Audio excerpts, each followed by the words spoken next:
Hey everyone, XanaGear here, back with another daily video. I recently played through Baldur's Gate 1. I finished it just yesterday, and I thought I would make a quick video just talking about my impressions, but also giving some tips to the people who might be coming to this before Baldur's Gate 3 like I have and are maybe used to newer game interfaces. So first thing I wrote down is probably the most important thing I think you can miss, which is the gem bag and the scroll case. The gem bag you get when you meet up with Khalid at the Friendly Arm Inn at the start of the game, just barely after the tutorial. And the gem bag works like a bag for gems and other jewelry. You can put necklaces in it, you can put rings in it, and it is super helpful for hoarding all of the things that you can sell for money. You're probably going to have a mass excess of money if you end up selling everything like I did. And hoarding everything, you can see here, this is a just before the final boss. I won't spoil anything, but you can see how my inventory is essentially full on every character. It is kind of obnoxious how much I want to carry all the time, but it, got me a ton of money and I was able to buy everything I needed to beat the final boss. So the second thing I wanted to say is the scroll case, which is just like the gem bag.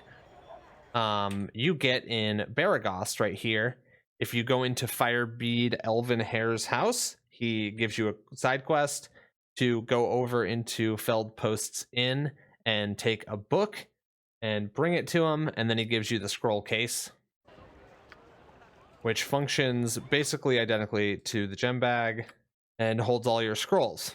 So you'll see that on Nira, who is my mage, I have 1 billion scrolls that I didn't use. So maybe it's not necessary because I just held on to everything. But it was real annoying before I got it. I actually had to look up where this was.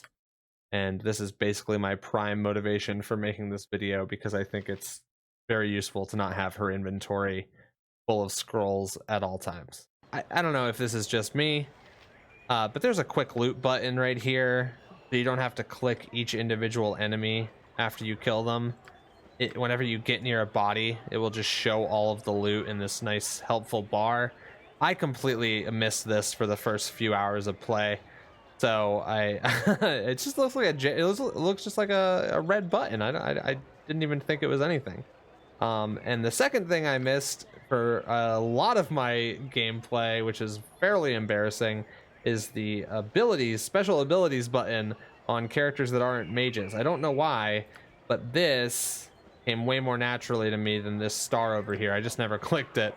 So this is how you get to your abilities on classes that aren't mages, like your archers and your druids. Okay, so I quickly Google searched why Jaheira doesn't have any druid transformation spells, and it's because she's only level 6. You get them at level 7.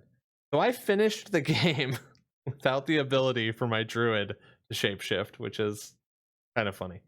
But basically, those are the things that I missed out on as I played. I think the rest of it is pretty intuitive. I didn't have that much trouble with any other systems, really.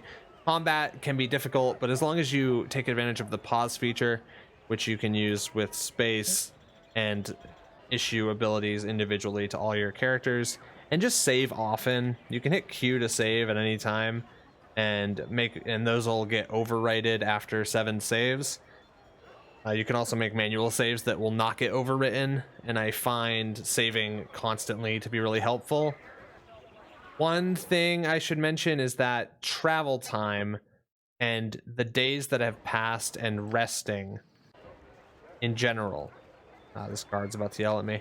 Resting in general and time passing is not a factor in the main story, and you shouldn't worry about it. If you care what your save says, where it says 101 days, I guess that's all up to your personal playstyle. If you want to care about your time passed, then it's entirely up to you. It does not affect the main quest at all. It does affect some side quests. Some side quests will say finish this in 10 days in a 10-day or whatever the heck. So travel time, resting, just in general, I wouldn't stress about it. Not a factor in most of the game. So that's about all the tips I have. I just want to give some quick impressions of how I feel about the game now that I've finished it, and I've started 2. I'm in like the first hour of 2. I think that this game, going into it, I've started it a few times throughout my life, but returning to it prior to Baldur's Gate 3 to try to finally close it out was something I've really wanted to do, and after playing it, I gotta say, it holds up really well. I can't believe how exciting it is just to explore this world and how much depth there is in all of the environments and all of the NPCs. Some of the writing doesn't hold up as well as I would have liked. It's kind of basic, kind of pop culture referencey, but overall the main story holds together really well. It's pretty simple, pretty straightforward, but it's a good fantasy Dungeons and Dragons story through and through. And getting to the city of Baldur's Gate and exploring the world, all of the main encounters were really fun from a like Dungeons and Dragons tabletop standpoint, because I was able to use creative spells that allowed me to cheese the encounters without actually cheesing them, because it's a D&D campaign, and using an invulnerability potion that you found in a basement that was super rare should be an option when fighting the hardest bosses, and it is in this game. And that's one of my biggest takeaways, is that it was just fun to experiment with the myriad of mage spells and the massive amounts of items, all the potions, all the scrolls, the special abilities. Everything was just so much fun to engage with, and I was so impressed with the size and scope of a game they made in '98. So basically, games nowadays, they should get rid of all of the they should get rid of the budget, strip it down to this visual style, and just make more ambitious role-playing games like this. I had such a good time, and I cannot wait for Baldur's Gate 3 now. I'm so excited. Baldur's Gate 2, the first hour of Baldur's Gate 2 starts you, this is not a spoiler, starts you at level 7. So you can import your character from this game and start at level 7, and it continues the progression through the D&D 2.5 rule set in spells and items. So I can't wait to see what that game holds for me as well. I'll probably make a video about that.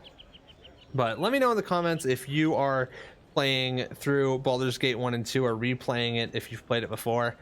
And let me know what you think. I had a great time, and I hope you have a lovely day. I'll be back with another video tomorrow.